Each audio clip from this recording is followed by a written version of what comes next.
একটু তর্জমা করে দেখেন, আপনাদের ইতিহাস কিন্তু এদেশের মানুষ এখনো ভুলে যায়নি। আপনাদের ইতিহাস কোনোদিনই এদেশের মানুষ ভোলার মতো নয়।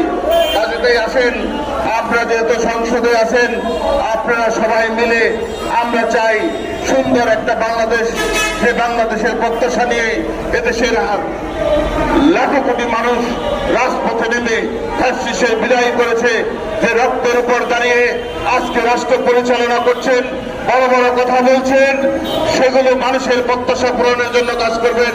এটাই আজকে আমাদের প্রত্যাশা, এটাই হলো আমাদের প্রত্যাশা। দয়া করে আপনারা কোন রকমের বিশৃঙ্খলা তৈরি না করে বাংলাদেশের প্রেক্ষাপট অনুযায়ী বর্তমান যে পরিস্থিতি, সেই পরিস্থিতি মোকাবেলা করে এ দেশকে কিভাবে আগামী শান্তির দিকে, কল্যাণের দিকে, মানুষের প্রত্যাশা পূরণের দিকে এগিয়ে নিয়ে যায়, তার জন্য আপনারা কাজ করবেন।